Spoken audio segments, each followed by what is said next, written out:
Good morning, good afternoon, good evening, wherever you might be. I'm Safwan Masri. I'm Executive Vice President for Global Centers and Global Development at Columbia University.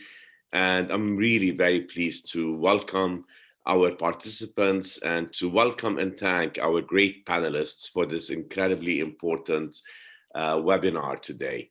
Over the past year, we've defined our global crises largely around the COVID-19 pandemic, understandably.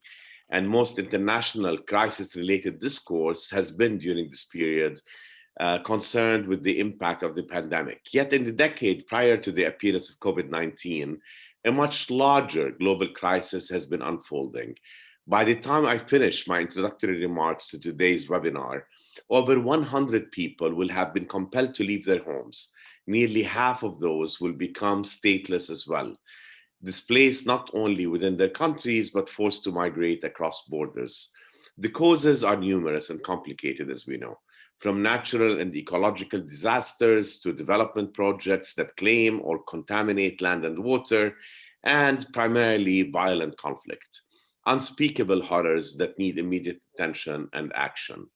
Columbia University and Columbia Global Centers affirm that as an institution with global reach, we are determined to help meet the needs of our global society. We're committed to research into the myriad issues involved in forced migration and to engaging meaningfully in providing solutions. Thus, today's important webinar.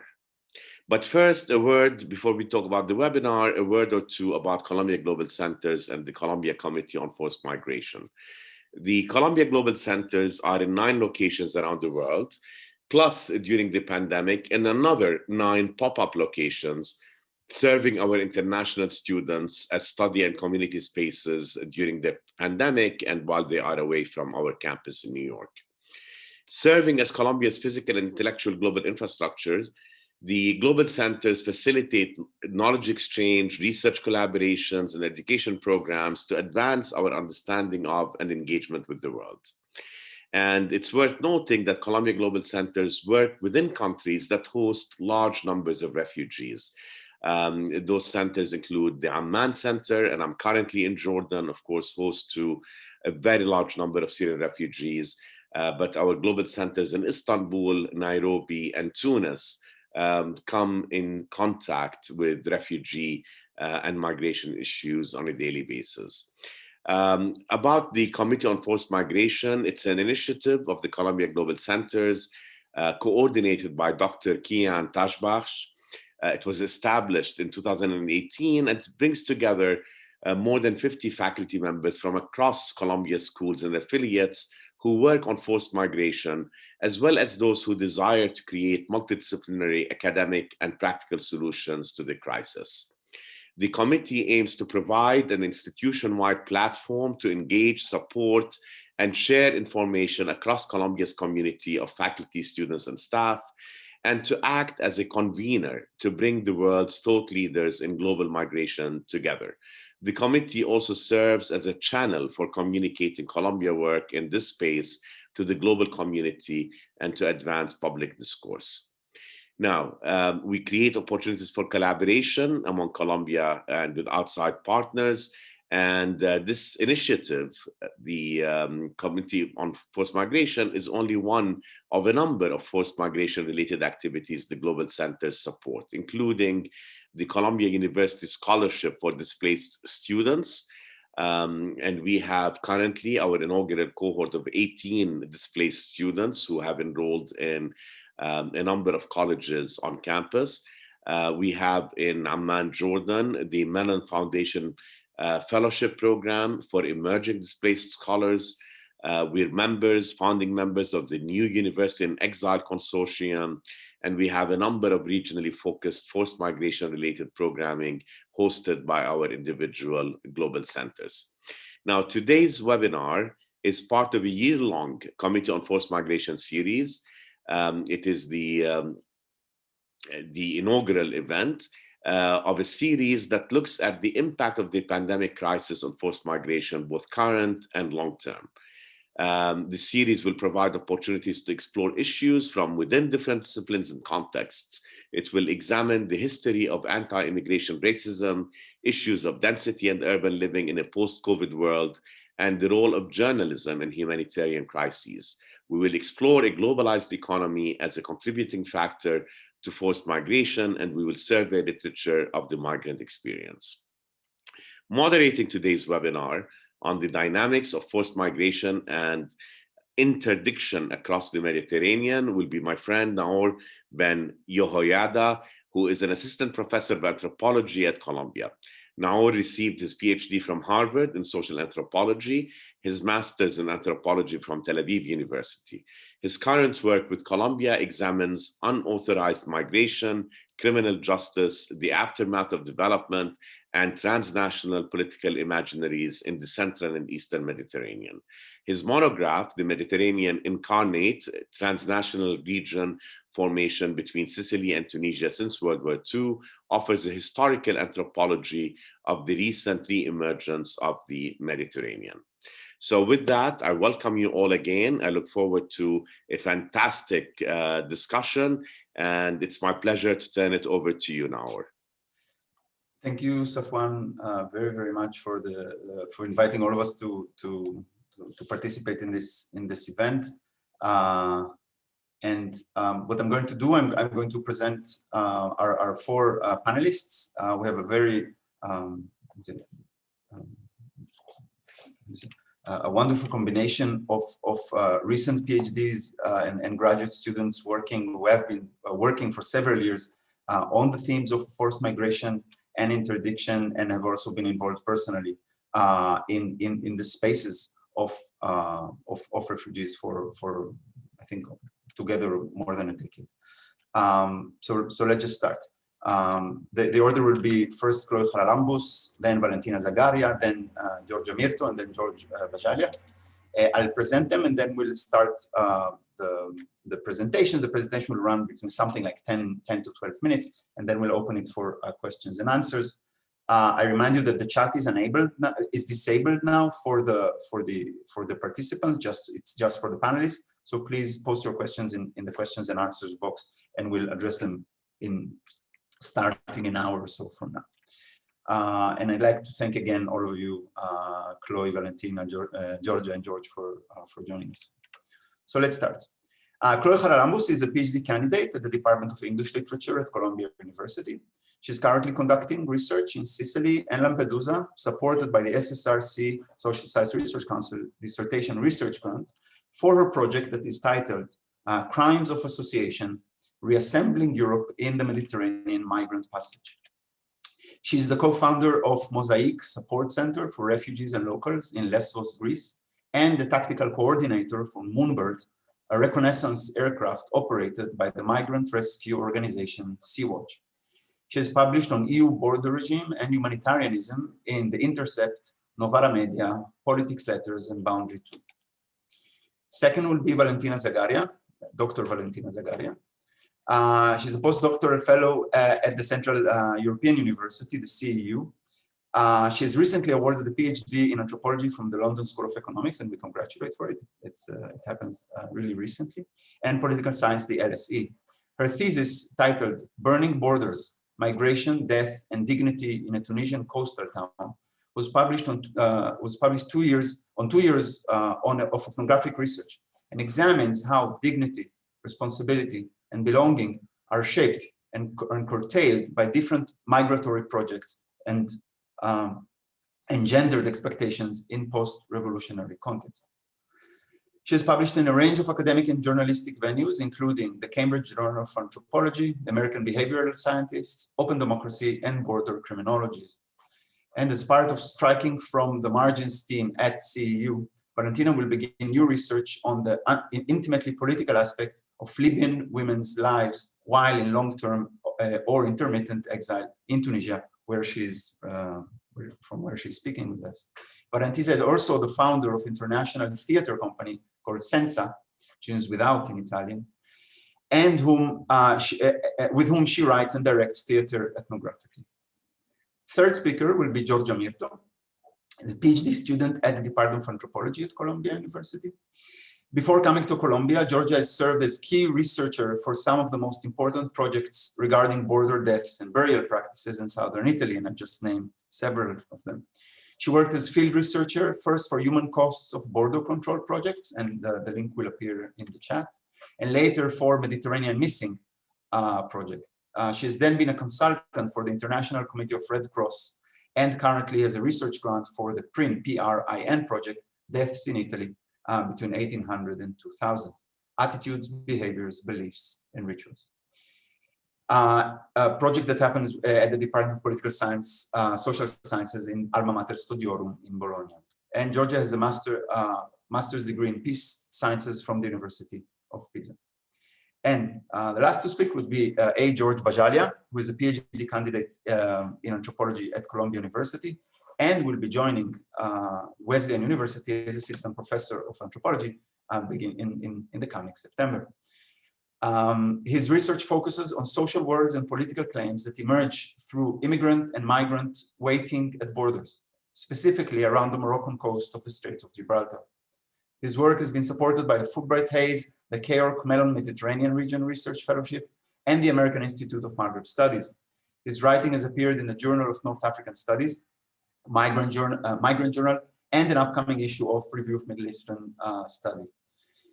And he's the director of several films, as well as co-founder of Yaumen Festival, a contemporary art and performance festival and residency with editions in both Tangier, Morocco, and Doha, Qatar. So just to emphasize, we have a dense and intimate collection of acquaintance and expertise in the Central Mediterranean and the Western Mediterranean regarding all the issues that are unfolding presently. But one of the things that we're going to pay attention to in this panel is the slightly longer dynamics and the slightly longer tensions and conflicts that have structured the situation as it is right now. So from now on, I'm going to let the speakers go in order. And Chloe, please. Hello, everyone. So I'd like to start by thanking the Committee on Forced Migration for having me, and Naor for putting together this wonderful panel that features really some of my favorite people. I'm really glad to be here. So as Nora mentioned, alongside my PhD here at Columbia, for the past few years, I've been working with Sea-Watch, which is a migrant rescue organization that mobilizes around the central Mediterranean crossing. So some people might be familiar with the civil rescue fleet, whose ships have often been at the center of public debate and political mobilization against Fortress Europe. But today, I want to focus on the central Mediterranean from the perspective of a lesser known actor, Moonbird, the reconnaissance aircraft with which Sea-Watch patrols the Libyan and Maltese search and rescue zones on the lookout for migrant boats in distress. And now I have a confession to make, which is that this is the first time I've tried to have a PowerPoint on Zoom. So bear with me.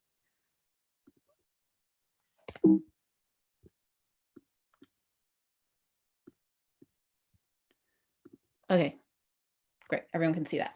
All right, so as I was saying, I want to focus on Moonbird because, as I'll explain, the border regime is currently undergoing a general reorientation from the sea to the sky. And because the sky offers a more useful vantage from which to understand the border as a political force field. From the air, the horizon becomes a landscape. You can make out, commercial shipping lanes, oil platforms and supply vessels, fishing clusters, state assets, so the Coast Guard, NATO, Uniformed, Frontex, the outlines of different migrant boats, wooden, rubber, adrift, underway, shipwrecked. But most importantly, you begin to make sense of how these different actors engage each other around a migrant boat in distress. The kinds of political, commercial, and moral interests that come into play around the question of who is seeing whom, who is asking for help, who is responding or ignoring them, who is resisting, and who is left to die. So first, though, it's important to situate those dynamics in the recent transformations in the EU border regime. Very quickly, the upkeep of Fortress Europe depends, at least in part, on turning away people seeking safety at its borders. Because international law explicitly forbids the refoulement, the refoulement or return of refugees, the EU has traditionally resorted to bankrolling third-party states such as Libya and Turkey to deploy their own coast guards in interceptions and pullbacks of people braving the crossing. In 2017, the EU, via Italy, conjured a new Libyan coast guard out of decommissioned militias, providing it with the funds, equipment, training, and intelligence necessary for the interception of migrant boats. The EU also finances the detention centers where returned migrants face torture, extortion, and death at the hands of the same militias. So this system of outsourcing, the fact that it is not technically a European asset conducting the pushbacks or the detention, allows the EU to keep both its borders and its vaunted humanitarian principles intact. But that balance is really delicate. Efforts to seal the Mediterranean route are repeatedly challenged, first by migrants themselves and by civil society organizations such as the Rescue Fleet.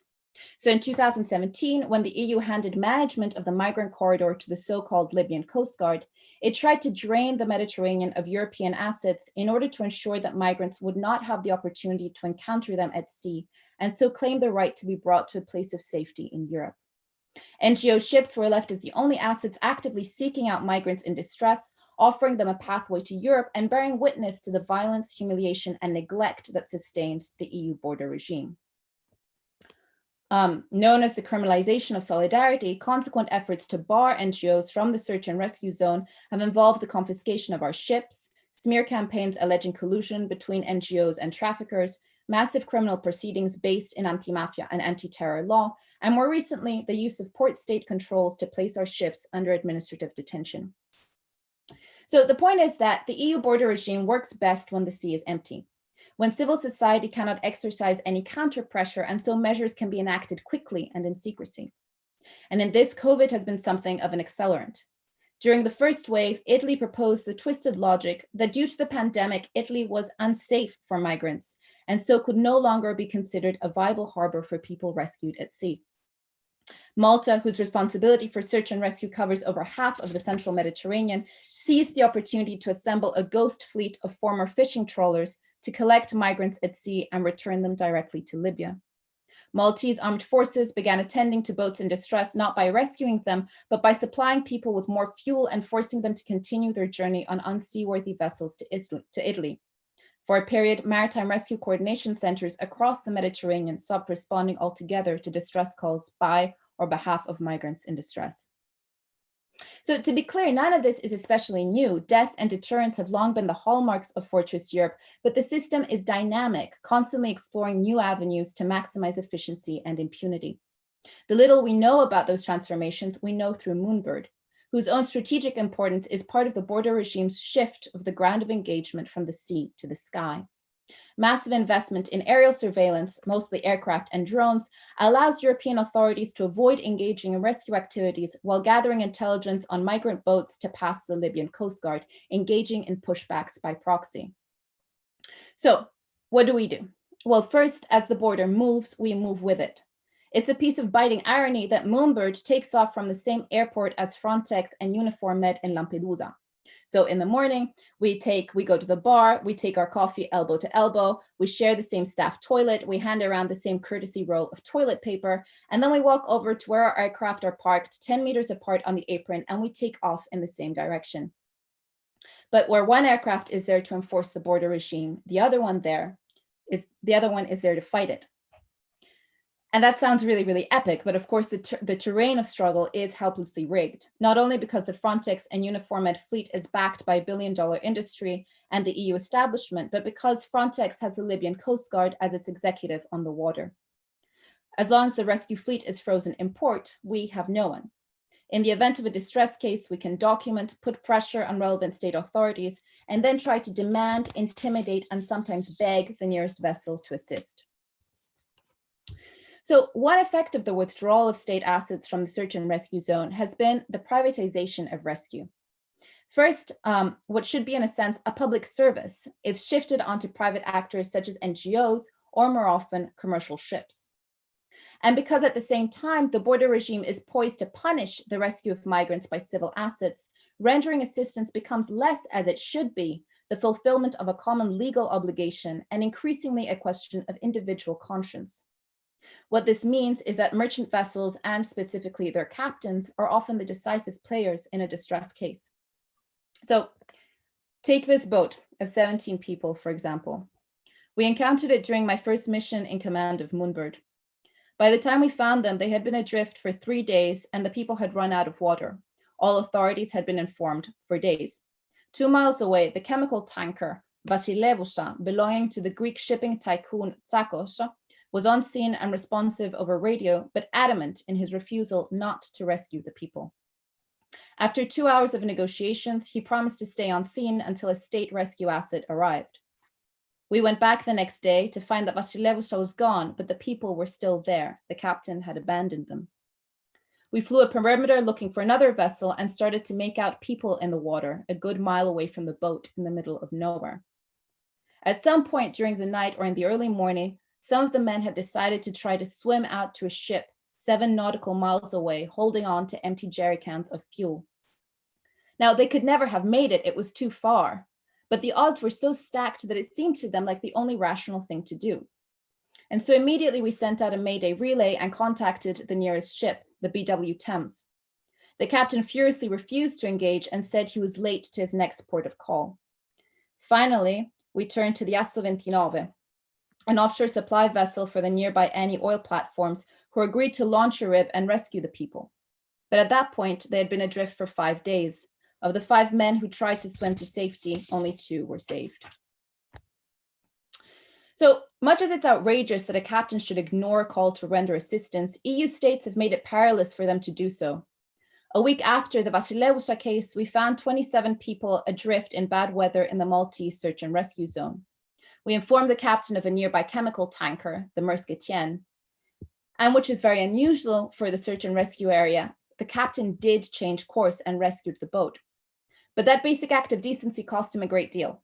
Maltese authorities refused to let them into port, leaving the crew and the migrants drifting just outside territorial waters for 38 days, the longest standoff in the history of search and rescue, and a cautionary tale for all commercial captains. So you can imagine these 38 days mean enormous financial losses to carrier and cargo, but also another kind of neglected element is the fact that the crew, who are often themselves underpaid migrant workers, end up having to spend 38 more days longer than their contract working with people who are very traumatized and with whom they have no training to interact with.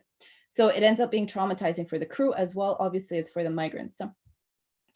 So I think I'm running out of time, but in that context of incredibly unequal struggle, it's easy to feel helpless. For civil society, this is a moment of defeat. But paradoxically, one thing that people who actually operate in the central Mediterranean realize sooner than others is that even though the border regime presents as this highly efficient, intelligent system, this impregnable fortress, it's actually full of holes and gets broken all the time, usually by migrants themselves every time they win and make it across the sea. And it's no coincidence that, at least among Tunisians, as I think Valentina will discuss, the expression for migrating is to burn the border. And I just want to end by thinking about what it means for civil society actors to want to burn the border together, and what is the political content of that solidarity. Even as organizations such as Sea-Watch claim to be expressly political rather than humanitarian, current organizing around the sea crossing usually relies on a logic of witnessing and denunciation, a defensive legal strategy based in human rights litigation. We document instances of non-assistance or pushbacks, we bring them to the ECHR, and we hope that it might make a difference, which it usually doesn't. And a lot of us are now tired of denouncing and condemning and expressing bewilderment because actually no one is surprised anymore. I think it's common knowledge among activists that human rights are sometimes less a tool of radical action than something that you fall back on because your capacity to imagine something different is depleted. And that seems important to consider, especially in light of the challenges the pandemic poses to our political imagination, and which have been met on the one hand with a selective rehabilitation of a sort of unbundled welfarism based in citizenship, but also on the other, a renewed internationalism seen, for instance, in the Black Lives Matter mobilizations and calls to defund Frontex that took off in the Mediterranean last summer, and which also stressed a continuity between migrant mobilizations and older traditions of anti-colonial struggle. And it seems to me that if the pandemic does mark a sort of turning point in the central Mediterranean, it is not because the states of exception it engenders allow for greater human rights violations, which is really just more of the same. It is because it has forced us to reckon with the loss of the human rights paradigm as a viable terrain, if not of struggle, then at least of victory. Even as the pandemic's pressing of an awareness of the global stakes involved in struggles against capital, race, and empire offers up different, perhaps less parochial grounds on which to redefine the political content of solidarity at sea, re-embedding it in social struggles on either side of the Mediterranean and pressing the question, what do we really want to burn when we burn the border? Thank you. Thank you very much, Chloe, for the presentation of the case, but also I think for setting out the grounds for what comes, what is going to come up next. We'll have time again for questions and answers. Please post them as they come, and we'll address them at the end for everybody. And I pass on immediately now to Valentina. Thank you, Naor, and thank you so much, Chloe. Hello, everyone. Thank you for being here. Thank you also to the Committee for Forced Migration. It's really a pleasure to be here and to see Naor and Chloe and Georgia and to meet George finally, whom I've heard a lot about. And unfortunately, I can't see anyone else who's here, but thank you for being here. So as I'm sure you're all aware by reading the countless newspaper articles or by attending even perhaps the numerous conferences that have been organized on the subject already this past month, this year marks the 10 years since the 2011 revolutions and uprisings in the North Africa, Middle East region, and Tunisia is often upheld as a success case. Before discussing the protests and movements that are currently taking place in Tunisia, and that definitely complicate, if not challenge this image, I will just highlight some of the contradictions and ambivalences that people were grappling with in this post-revolutionary context during my fieldwork between 2015 and 2017 in the coastal town of Zerzis in southeastern Tunisia, not far from the Libyan border. Ambivalences and contradictions which very much resonate with those people are still living with today.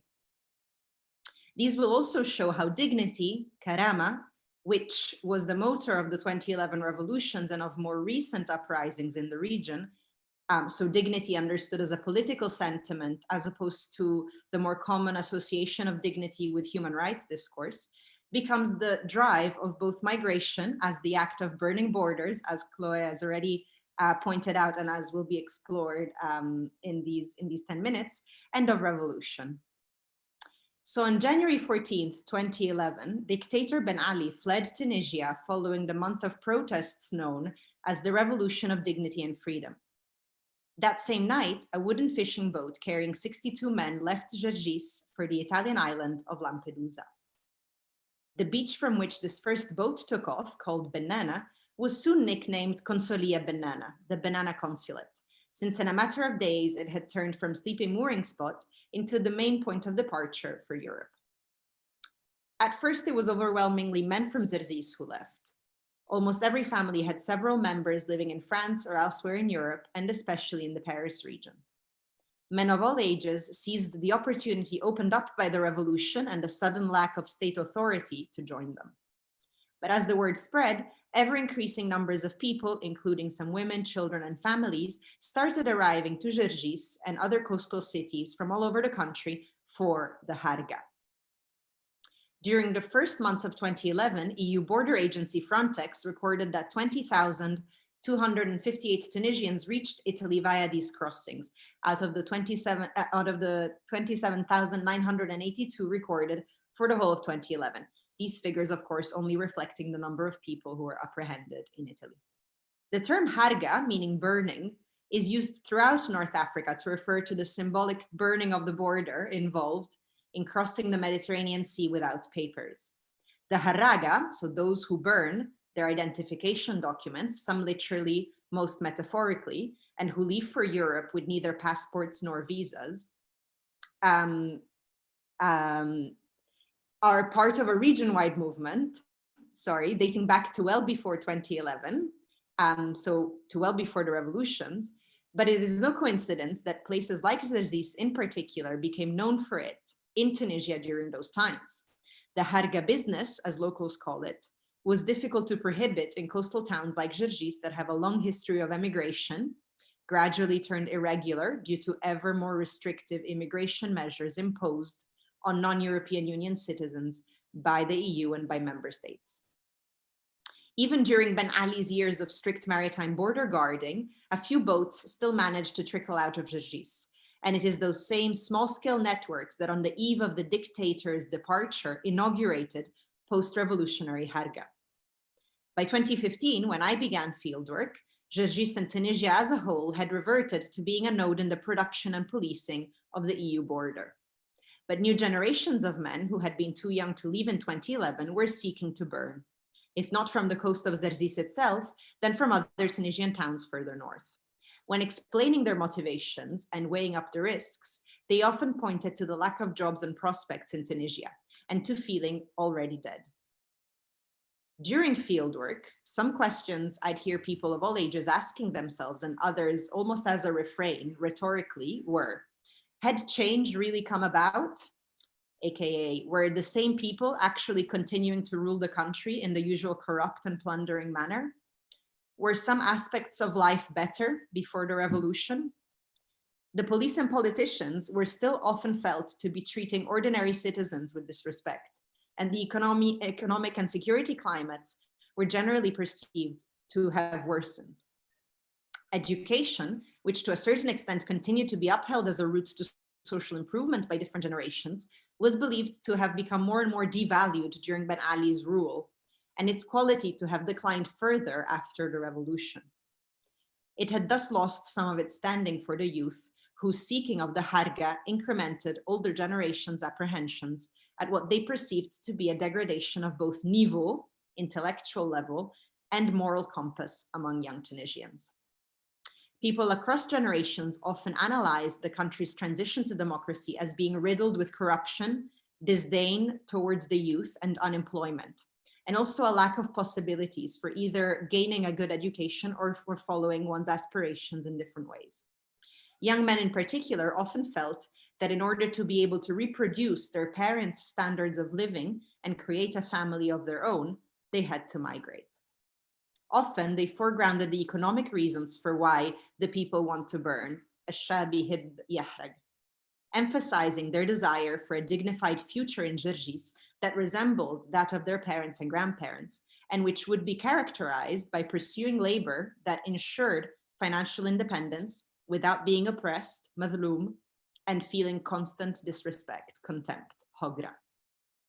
By the end of 2017, when I finished fieldwork, most young men I knew who had been wanting to leave had done so. And again, in the summer of 2020, so this past summer, after very strict lockdown in Tunisia, which was really difficult for people in Tunisia to endure, and especially for the young who are underemployed or employed without contracts. A lot of other young people that I knew left once again as a result of the pandemic. And I'm just going to share the screen now, if I manage, to show you how these departures from Tunisia to Sicily were talked about rather racistly in Italian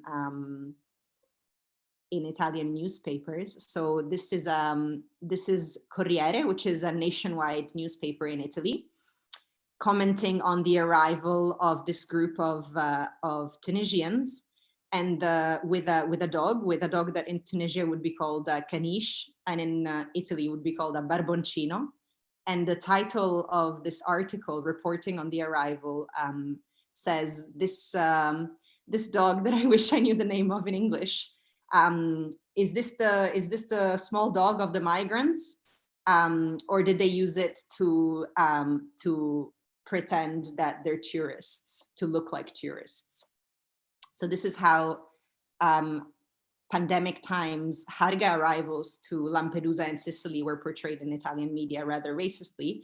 Meanwhile, foreign minister who used to be foreign minister who used to be Italy's Cinque Stelle leader Luigi Di Maio came to Tunisia to talk to Kais Saied, who is in this photo, who's the president of Tunisia, to try and negotiate with Tunisia to get them to up their policing of the border and stop people from doing the crossing, so from doing the harga. And this is a petition that Italians residing in Tunisia put online to stop Di Maio and the Italian government from pressuring Tunisia and from leveraging development aid over stopping migrants from doing the crossing. So these are just a couple of things that were going on this summer with regards to the central Mediterranean between Tunisia and Italy. But so to sort of go back to the bigger picture, and as Naor said earlier, the kind of more long-term dynamics, as a corrective to negative media portrayals in Europe of clandestine migrants, which surely and very sadly predate the negative portrayal I've just showed you, and which have been reinvigorated after 2011, when arrivals from Tunisia and Libya to Italy were framed as an invasion. The harga has come to be depicted by a number of scholars as a courageous event, and even as a continuation of the revolution itself in the case of Tunisia. Some harraga themselves emphasize that their desire for freedom of movement and their enactment of it through the harga constitutes part of what they fought for during the revolution. So both karama, dignity, and hogra, disrespect, contempt, had come to be politicized by the revolution. Both are intersubjective sentiments that involve another person's or another agent's, such as the state, the police, the ruling class, actions towards oneself, whether the latter be conceived as an individual or as a member of a collective. Within the family sphere or one's neighborhood, homa, people in Zerzis often expressed feeling mirtah, relaxed, calm, and emplaced, surrounded by people for whom they had a value and whom they valued. Comfort and security were, however, the first two things that came to people's minds when asked about the difference between pre- and post-revolutionary periods. When I started fieldwork in the summer of 2015, Tunisia was working through its democratic transition, which constituted a temporal kind of in-between. A lack of stability, ambient uncertainty, a considerable rise in the cost of living unmatched by people's salaries, terrorist attacks, curfews, and invocations of states of emergency, and a general sense of lack of safety and of safety nets pervaded conversations on life beyond the revolution. So a problematic aspect of continuity, however, between Ben Ali's rule and the current transition to democracy was that people in Zerzis and in many other peripheral regions did not feel mirtah, at ease, in their own country. Beyond one's neighborhood, beyond one's town, and beyond one's region, increasing possibilities emerged for being treated with disrespect, for feeling hogra, disdain, humiliation, and for being made to feel dispensable, like rubbish thrown on the side of the road, mlawah.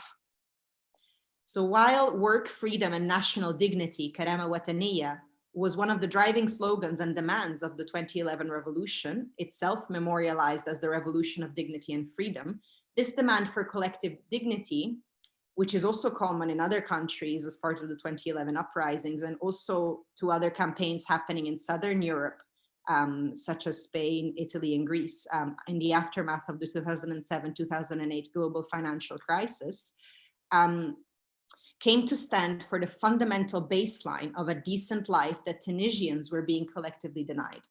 Karama Wataniya expressed a demand to be treated in a dignified way as a people, as a nation, by its rulers and the powers backing them.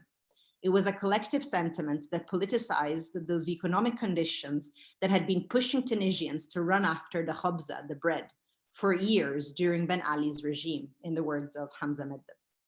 Growing inequalities in Tunisian society, coupled with Ben Ali's attempts to appease the population's frustrations at a lack of freedom by pushing for consumption and propagating an image of economic growth, only exacerbated discontent. As in many regions, citizens were having trouble making ends meet.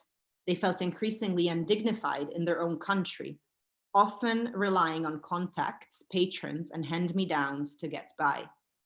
The revolution itself was sparked by the self-immolation of Mohamed Bouazizi, a young informal street trader in the impoverished central Tunisian town of Sidi Bouzid.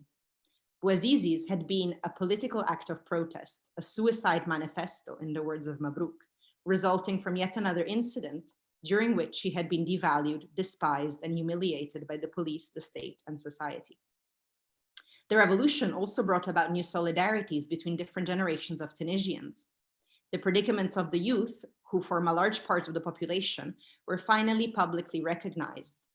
Tunisians began vociferously acknowledging, protesting, and discussing the fact that unemployment and precarious labor conditions had excluded the youth from having a legitimate say, not just politically or within workers' unions, but within the family.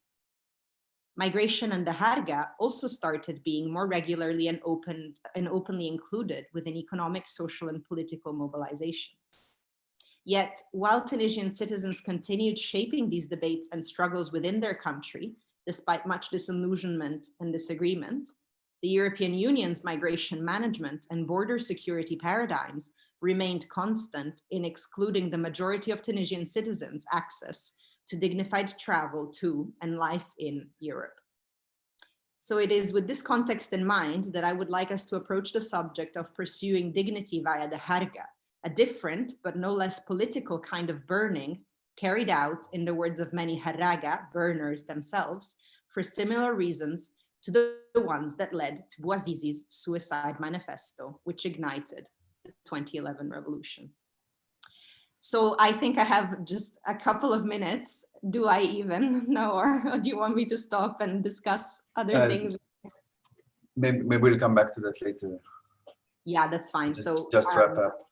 I'll wrap up then. So the reason why I'm focusing so much on the links between revolution, migration, and dignity is that right now in Tunisia, protests led by the youth who were too young, many are adolescents still in high school or dropped out of high school, who didn't live themselves necessarily the revolution, but who are still calling for a dignified life and for an end to police violence and for feeling this disdain and contempt, are still very much the order of the day 10 years on. So yes, so I think it's important to also think about migration within the dynamics of the North African reality. And we can also talk about how other citizens of other African, Middle Eastern, and Asian countries are doing in Tunisia itself, and refugee issues, if you like, later. But yeah, thank you very much. Okay, thank you very much, Valentina. So if we had if Chloe gave us the sense of the tensions and the conflicts between the people enforcing the border and the people fighting it in the central Mediterranean, Valentina and Valentina's presentation about the situation in Tunisia, both as a place that combines dignity, politicized dignity, dignity as a political flag, and migration. Georgia now will take us to Sicily and to the situation with the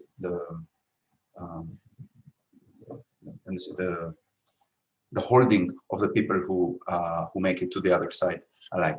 Please, Georgia. Thank you, and thank you everyone to be here and listen to me.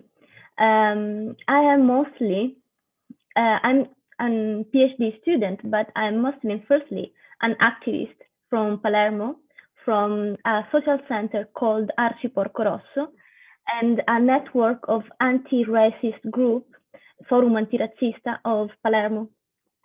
And I'm going to speak about what is happening right now in Sicily, and more in particular in Palermo.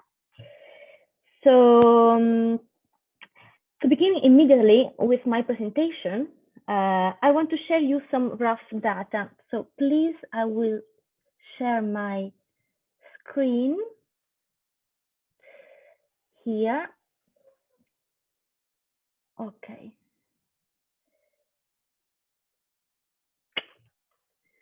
Good. So what I want to underline immediately, echoing what Chloe and Valentina have just reported, is that migrant flow was not stopped by the pandemic. It could seem obvious here when we are speaking about it, but indeed, the always present immigration emergency in Italian newspaper has faded into the background due to the health emergency related to the COVID pandemic and the unhealthy, but quite frequent, Italian government crisis. Let me show what, with this first slide, some data related to migrant arrivals during last year. The slide provides an overview of the main dynamic characterizing migrant border crossing along the central Mediterranean route, connects North Africa countries, specifically Libya, Tunisia, Algeria, Egypt, with European states of Italy, and in far lower number, Malta and Greece. The route has been active since the beginning of 2000s, with seasonal trends of border crossing which intensified between 2011 and 2017. Between 2014 and 2017, more than 600,000 of people restored to smuggling services in order to make the sea crossing from North Africa to Italy and EU. Since 2018, the number of refugees and migrants arriving has turned to a pre-2014 condition. And the data from 2020 showed that migrants border crossing detected along the central Mediterranean route increased in 2020 compared to the same period in 2019. For what concerned the sea crossing, the COVID pandemic did not significantly affect smuggling operations along this route, and the largest number of border crossing at Schengen borders was detected along the central Mediterranean route. Just to give you more updated data, yesterday's bulletin stated that there was 2 arrivals. 289 people arrived by themselves in Lampedusa, 56 arrived by themselves in Sardinia, and it is estimated that in the hotspot of Lampedusa there are 288 people. While 257 persons were rescued by Ocean Viking in 2 different missions, and there was 3 interceptions. As Chloe told you, Moonbird right now is working, and there are 350 people in danger spotted by Moonbird in 8 different boats in distress. This is just what I want to show you is that this list of data is that to show you that migrants still coming despite the pandemic and despite the Fortress Europe that Chloe and Valentina have already showed you, which provides that, like the Italian old saying stated, you can't stop the wind, you can only waste its time. Or to be more in line with the audience and Valentina talk, you can cut all flowers, but you cannot keep spring from coming. However, the question is what happened to the people who succeed to arrive to Italy right now. Normally, the migrants would have been crowded into the Lampedusa Migrant Detection Center, as you can see from the photo.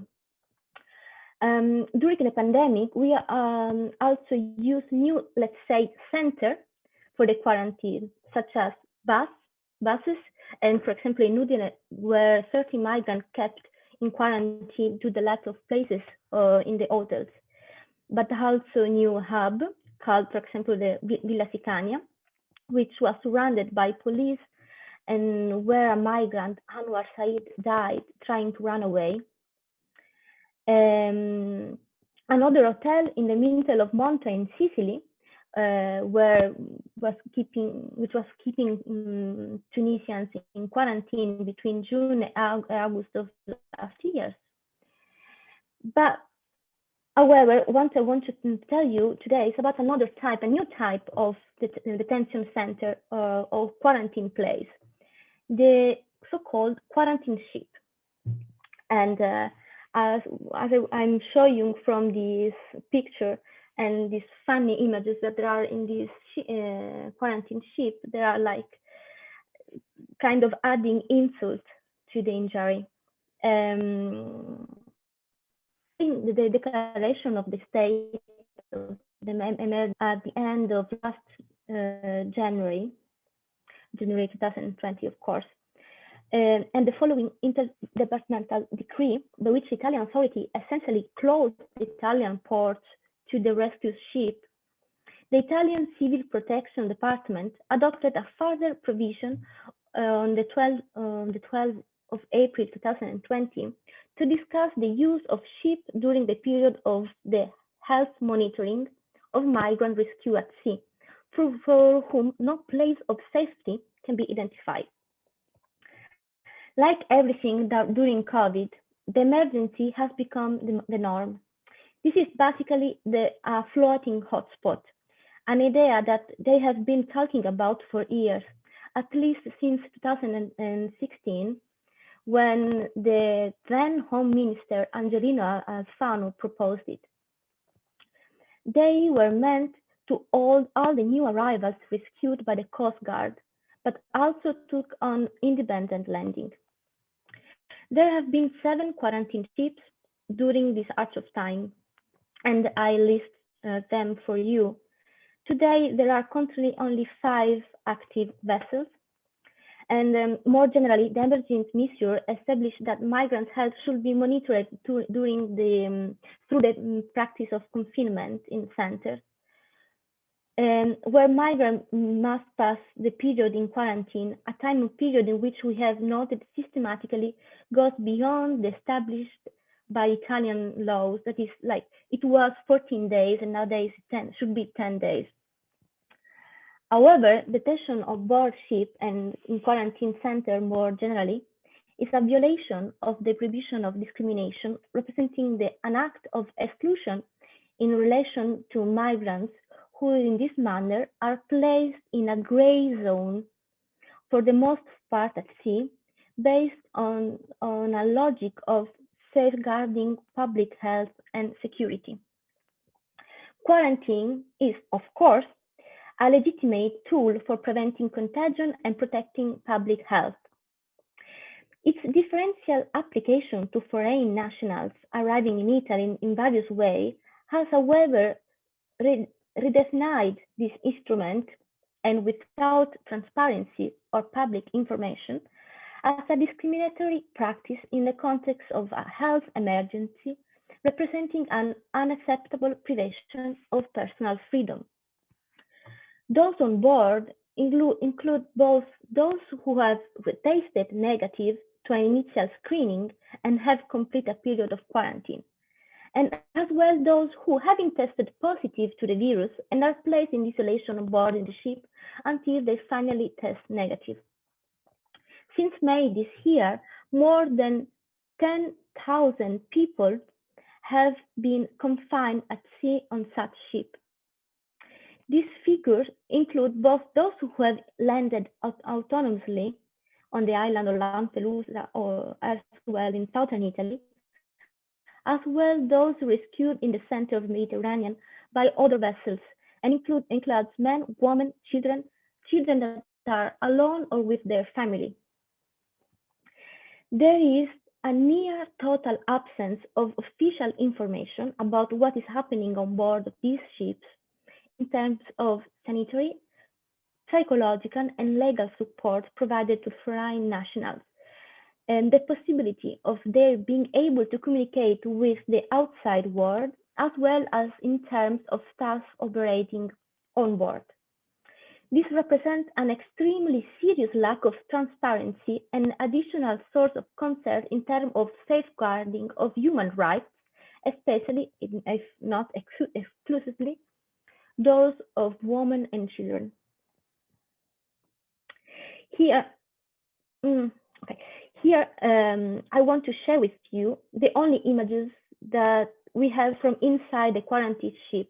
And I added a video, and I'm going to share with you later via chat, that is offered by, like, say, an host of this of a migrant who were in the boat. The fact that the use of quarantine ship is designed exclusively and imposed on non-Italians engaged in a migration project means that the practice is de facto strongly discriminatory. These persons are confined in a structurally degrading condition on board of the ships, worsened by psychological damage of finding themselves yet again at sea after have been victims of dangerous and traumatic journey in the Mediterranean Sea. Some of those on board are even survivors of shipwrecks. Many of them are victims of torture who require immediate assistance. Instead, they are isolated from the world. Witnesses attest to a total absence of care in this sense, as well as from other shortcomings, such as the absence of legal information, the possibility to contact lawyers, to choose doctor or people's own choosing, or contact non-governmental organizations. Many of those on board have later received either a deferred refoulement paper on an expulsion or an expulsion order once the period of on-board isolation ends. The blanket issuing of these rejection papers implies that the individual situation of those in quarantine are not taken into consideration, and they are not put in the condition to present a request for international protection or for family unification in accordance with the Dublin regulation. Here I want to share with you the story of Abu Dakite, a teenager from the Ivory Coast who died in the hospital in Palermo after being disembarked from the quarantine ship Allegra, and that has brought further attention of this inaccessible location of human and juridical limbo. Prior to Abu's death, we also note the tragic death of Bilal Ben Massoud, a 22-year-old man originally from Tunisia who died after jumping from the quarantine ship Moby Zaza, and Abdallah Said, a Somalian teenager who died on the 15th of September at the Cannizaro Hospital in Catania, after a period of confinement on the quarantine ship Azzurra 6. Along with health aspects related to the quarantine ship, for which it may well be considered an error to keep a high number of potentially infected persons on board of a ship in close quarters, in a situation where distancing positive cases is impossible and in which it is uncertain that there are necessary resources for treatment. There is also an economic aspect related with the cost of these ships. It can be calculated that the model of managing preventive quarantine at sea has an overall cost that is at least 4 times the most expensive model, and then the most expensive model for hosting migrants on land. The cost of structures on land, in fact, according to the publication of the Minister of the Interior, represents between 13 and 40 euro per migrant per day, while the same service at sea, considering the maximum of 400 migrants and the connected support cost, equals around 200 euro per person. To go more into detail, if you want to have more information about the cost, the contract tendering process announced on the 26th July 2020 said that the total planned expenditure of which is 4,008,100 for the presence of board between 285 and 460 people is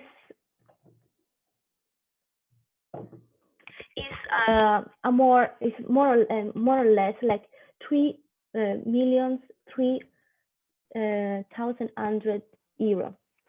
So I'm going to close here just to let you know that what is happening right now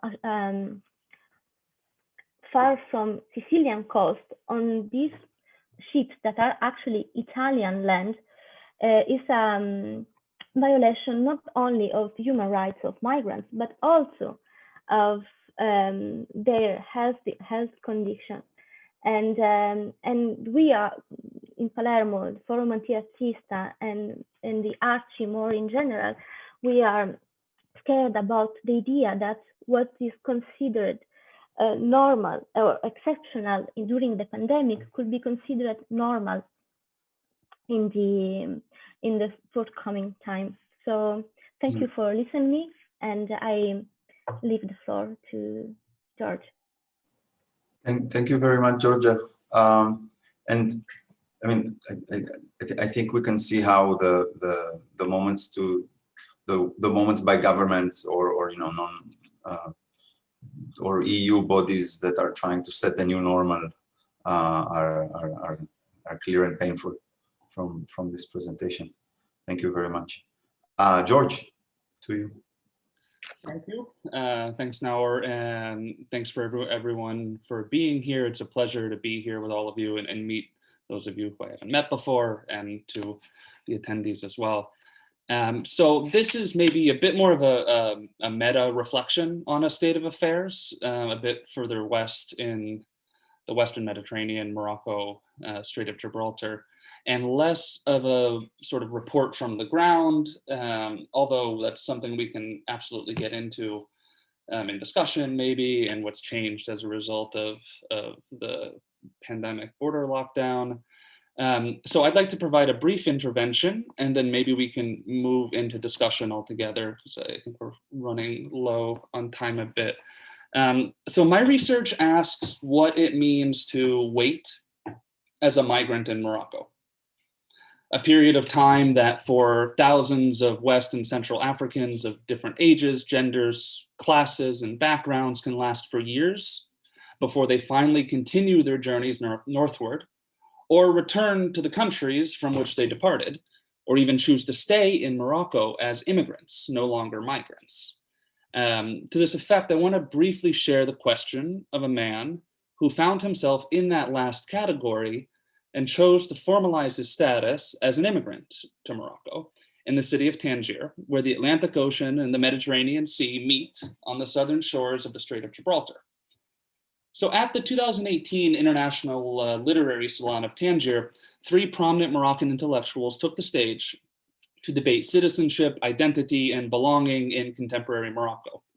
They began by debating the linguistic tensions between Moroccan Arabic, or Darija, and its place alongside French and Standard Arabic and Amazigh. So in the salon of the Moulay Hafid Palace in Tangier, where this was taking place, 1 hour turned to 2, and the sweltering heat, enhanced by a packed house, slowly started to become unbearable, and the debate turned to an audience question. The last question of the session was asked by a middle-aged man from Ivory Coast. He said, and I'm quoting now, "I'm an immigrant here in Tangier. My family and I plan to go to Europe, but we found ourselves waiting here for 4 years now. My wife and I both work here now. We've become legal residents of this country. Our daughter goes to public school here, but we're Christian, so our religious values aren't included in her schooling. Now, I don't think she needs to go to a Christian school, but how can we ever expect to be really included in Moroccan society when there isn't even a recognition of our faiths, our beliefs, and our practices by the state or educational system?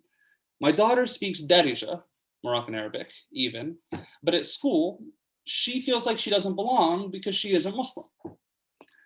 So in response, one panelist, a Moroccan philosopher based in France, answered neatly with what has become the official state response to questions about Christian Africans, immigrants in Morocco.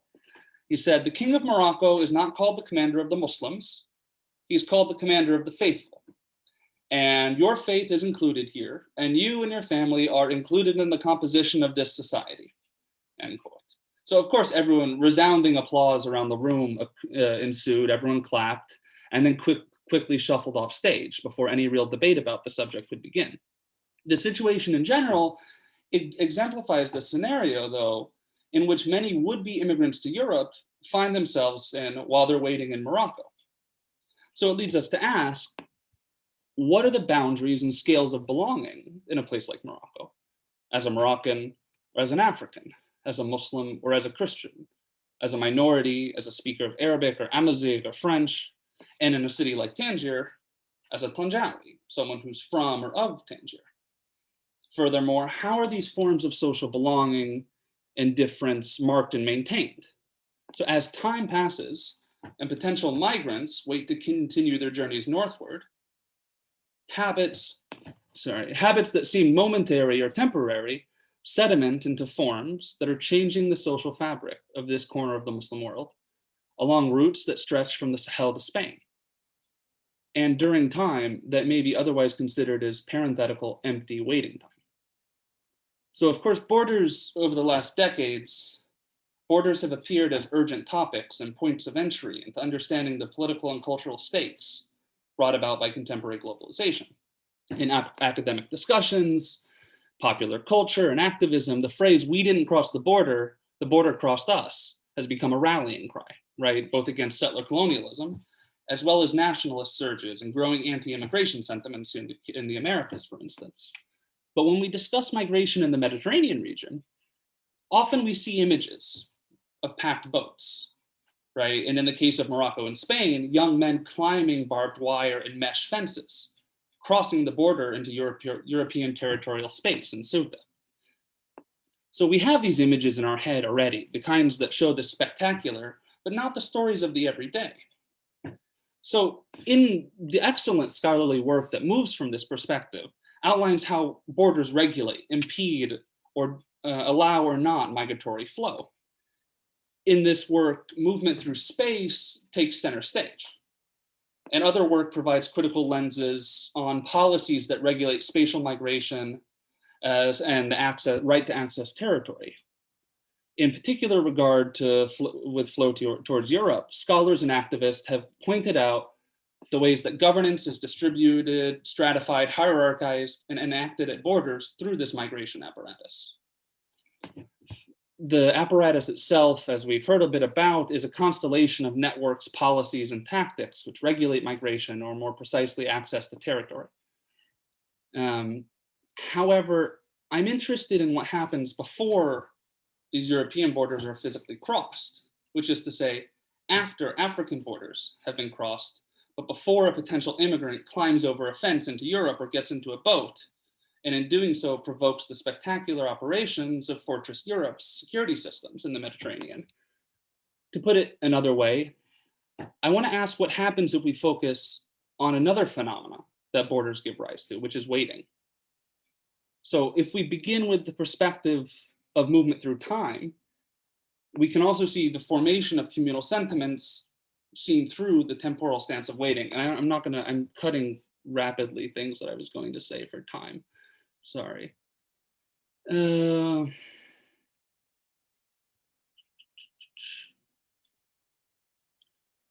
how much time do I have, if you don't mind? 2 minutes, 2 to 3 minutes. Okay. Let's just, maybe I'll just, actually, can I just suggest that we move towards discussion? Because I want to talk about, obviously I'm interested in this, what we can see through waiting, but I was going to give some examples of the types of social life and political claims that emerge in a place like Tangier through this waiting time. If you want to give one example, it's great. Yeah, well, maybe I'll just, because it relates to what Valentina was saying earlier in terms of this term, obviously we talk about burning borders, right? And I would love to hear how this reflects in the Tunisian case, for instance. In Morocco, there's another term that's come up, right? And it's less in use among potential Moroccan migrants, but more in the West African and Central African community, which is a term called boza, right? And making boza, and so everyone's nodding, so it's everywhere, right? So making boza is not migrating, right? It's not seeking refuge, it's not seeking asylum. It's an ongoing action, right? So making boza could be a success. I made boza, I got to the other side. But it's also something that happens and starts much before the border's actually crossed, right? And in Morocco, making boza has a certain relationship to a term called barzakh, which is the firmament between life and death in Islamic eschatology, but also refers to the Strait of Gibraltar. So people say I'm doing barzakh, as opposed to just I'm doing the burning, right? So instead of just burning borders, there's also this productive I'm doing something myself that may result in making Boza, but Boza isn't conditional to when that European border is crossed. It emerges out of being a part of kind of a community of fellow Bozers in a place like Tangier. So I'd love to, get further into that, but maybe I'll just leave it there so that we can move towards a discussion with one another. Okay, well, thank you very much, George, and thank you all, Chloe, Valentina, Georgia, and George. I think, and I invite all the attendees, all the participants to post your questions now.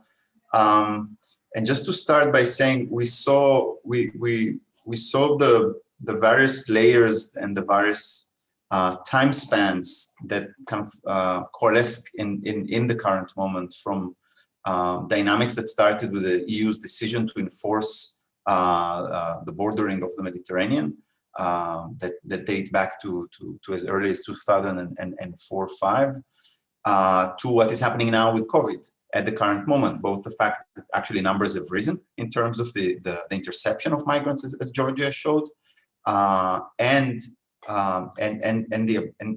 the ability to invent new ways of incarcerating people across the borders under the excuse of COVID.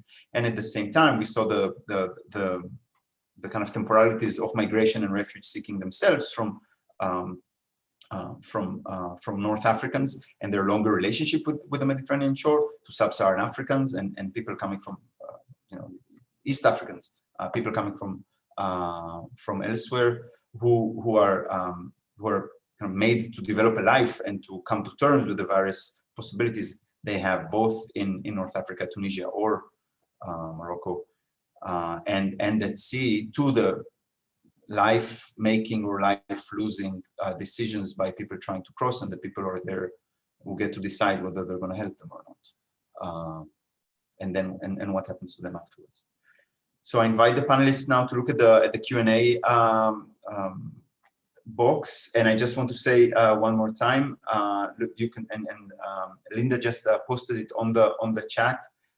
First, that we have another, please sign up for the listserv of the Committee on Forced Migration, and that our next event will be on February 11th, which is next week at 10 a.m. Eastern Standard Time, on the danger of density, the future of cities in post-COVID world. And I turn now to the questions, and I just I'll start from the first one, and then we can move on. Moody Jane says, very emotive issue, I think, in relationship to Chloe's presentation. My question: can the assets of government from which country people are fleeing be seized overseas and used to fund the rescue and rehab of fleeing people? And a related, and I think that the general question holds is, what are the relationship of obligation and political responsibility of all countries involved, and not only countries, between the EU, international bodies, and the country whose ship is the one capturing the vessels. And maybe one way, Chloe, to ask to ask this question is, as these scenarios of rescue, of reconnaissance without rescue, of reconnaissance by air, by Frontex, to make sure that rescue will not happen, is anybody imagining the country from which people are fleeing, or is it even part of the calculus of Frontex, the EU, Italy, Malta, and now whoever Libyan promises things to the Italian government? I mean, I think that's a really big question. Is anyone imagining? Yes, of course. I mean, like, to the degree that the border regime works increasingly through border externalization, like, it's completely reliant on relationships with those countries, which is Morocco, Tunisia, Libya, Niger, and further south. Most of the kinds of operations of the border regime have been about tackling migration nominally at its source. And that interest in kind of tackling migration at its source is also unfolds usually in an anti-terror mandate. So for instance, if migrants are often transiting through areas that are ISIS strongholds, humanitarianism in terms of dealing with migrants and preventing them, ostensibly under the excuse of preventing them from braving the perilous journey and then drowning, are always wrapped up also in kind of international policing concerns. So I think that, I mean, at the level of policy, like, it's very clear that yes, absolutely. I mean, Niti, the person who orchestrated the deal with Libya, which is in many ways working on previous deals similar to that, like the one between Berlusconi and Gaddafi, his whole career is about understanding the kinds of political balances at play in North Africa, the better to be able to negotiate with them. But to the boat question, it's interesting because the boats actually become these really big mediators. There is a story of migration to be told in terms of how the boats for migrants get produced. What happens when there is a shortage of boats and the kinds of trade relations that need to be set up in the countries of origins, either to procure the boats or eventually to start producing the boats. So for instance, there is someone in Zuara, presumably, who produces these blue boats because you are always seeing people in these blue boats that look exactly the same. And then the advice to rescuers, I think I included a picture of a boat that was set on fire. There was a big kind of plume of smoke. That's a boat that's on fire. In theory, you're supposed to destroy the boat. The Libyan Coast Guard always destroys the boat. If a boat actually manages to get to Lampedusa, that boat becomes evidence. And that creates a series of other headaches because every arrival usually, and I think that maybe, I mean, Georgia can speak to this much better, every arrival involves a case for trafficking. And the boat is one of the few pieces of evidence in this case of trafficking, which means that you can't dispose of it until the case is closed. But usually that takes years. So that means that a lot of the judiciary and eventually in kind of conflict with the Ministry of Environment have to deal with the fact that there are all of these accumulating boats and they have nowhere to put them and they can't get rid of them. So that's the boats. But the other thing is that, I mean, to really answer the question, you would never want to recycle any of those boats because they are all unseaworthy and you would never want to put human beings in those boats. You want those boats to be destroyed. Yeah, I think that's what I have. I'm going to one question at the end by Jose Marie Cuartero. Thank you for this fascinating conversation. It's midnight in Manila, but I'm alive after this talk. How should the diaspora communities of the countries involved imagine and even practice the idea of responsibility? So the diaspora communities of the countries involved. Are there specific examples of practices of responsibility?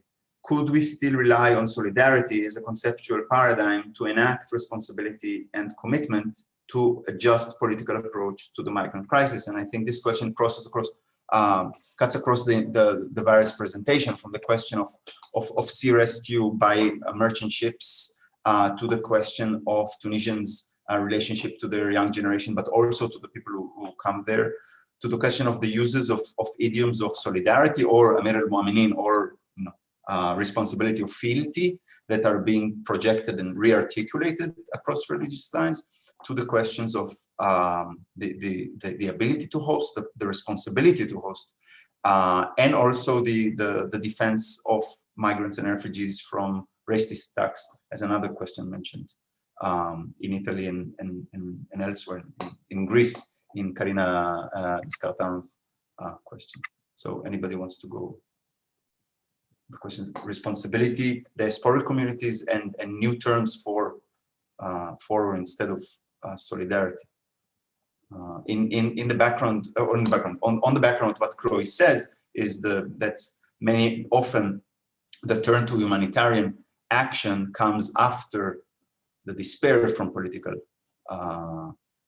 political horizon, not as given. There's also, yeah, and there's also the issue of creating a new kind of political action and trying to reframing what is given by the current political action. Before answer, I want to thank you, Josimari Cuartero, of listening us, although you are at midnight in Manila. And well, for example, what we experience here in Palermo, I live in a very poor neighborhood. Me and Chloe, we are living in a very near poor neighborhood in Palermo, where do live both Italians and migrants, mainly sub-Saharan migrants. And by the way, and what happened here during the first quarantine, for example, was an enormous effort by locals to support some way the people in need that were both migrants and Italians who were not able to work during the quarantine in March.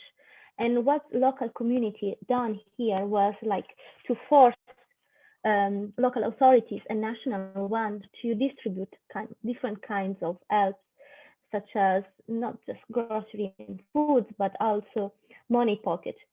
And so what we done here in this neighborhood was going door to door, trying to understanding the needs and making the way in which the Italian authority was taking care of the needs of people that were both migrants and Italians.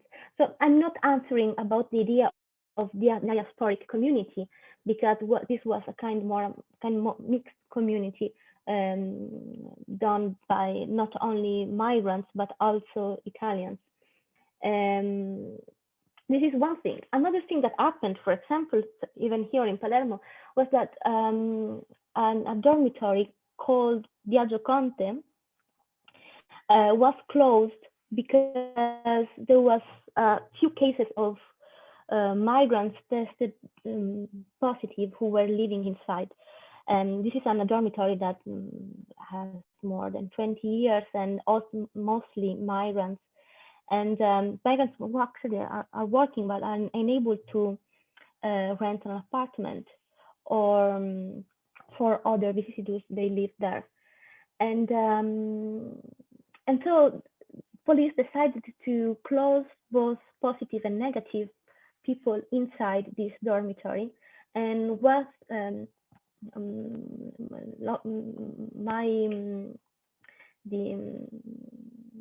center where I work, Porco Rosso, we went there trying to figure out which kind of needs they had and in which way we could help and mediate it with local authority who actually stocked them there, and trying to figure out, like, for example, if they needed like phone recharge, other type of food.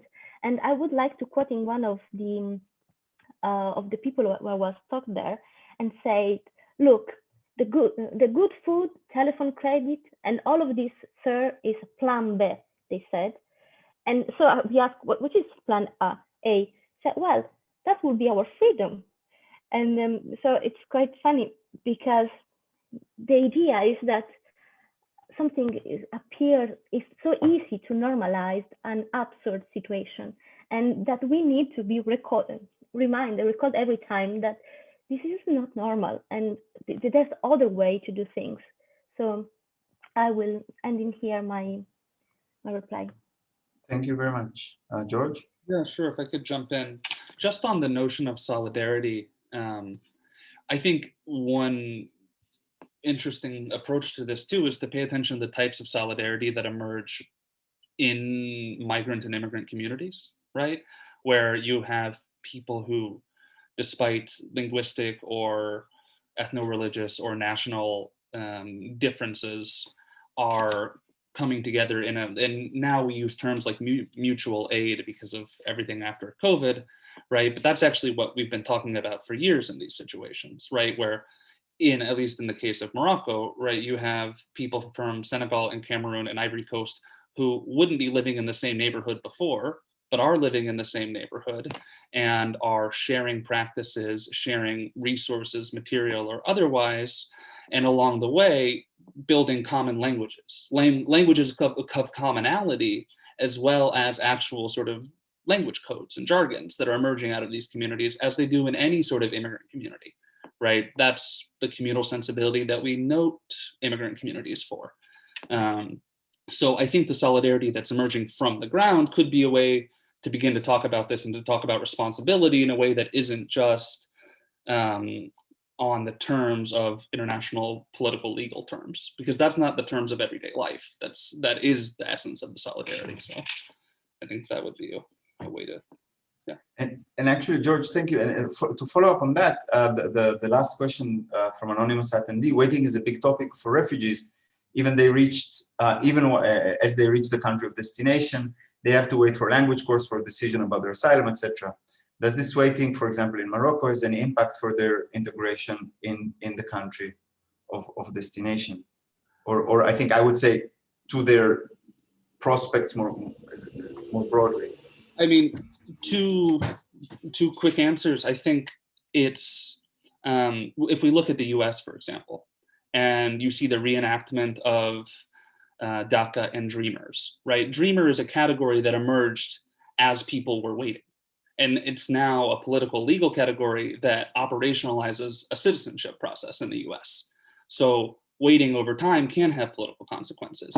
In Morocco, one of the big moves that happened during COVID is now regularized resident foreigners, so migrants who become immigrants and officially get papers in Morocco, can now vote in Morocco, even as a non-citizen. And that happened maybe 2 months ago.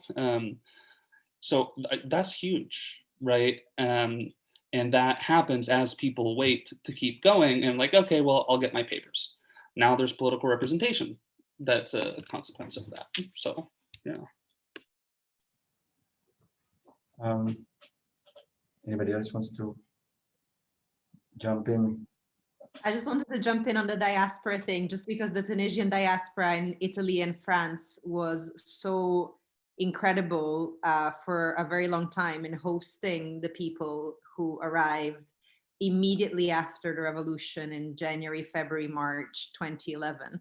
But after a certain point, the solidarity sort of weaned.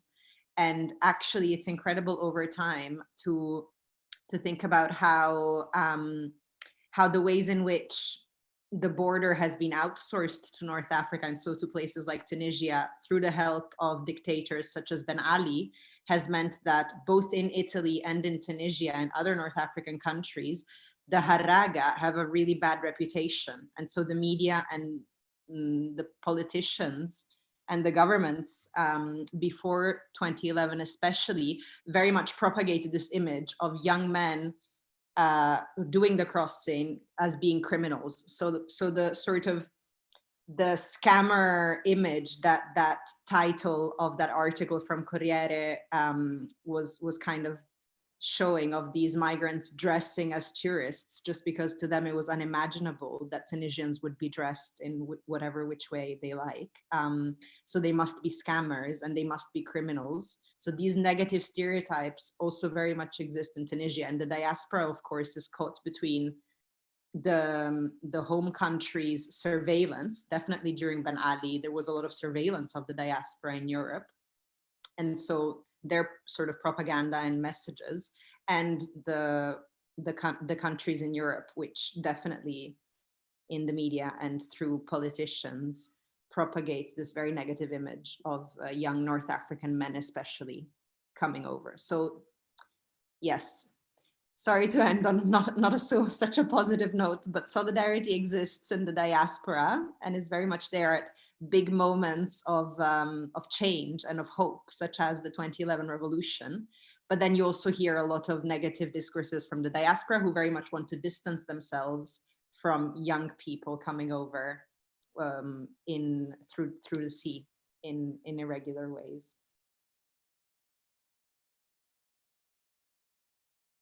Sometimes just the difference that they did it in a recent year and not 10, 15 years ago. Yeah. Well, we're just about hitting the time. So again, I invite all our attendees, all our participants to sign into the listserv of the Committee on Forced Migration and to join us again next week, February 11th. And I'd like to thank Chloe, Valentina, Georgia, and George for your contribution, for your wonderful research and involvement. Goodbye to everyone. Bye-bye.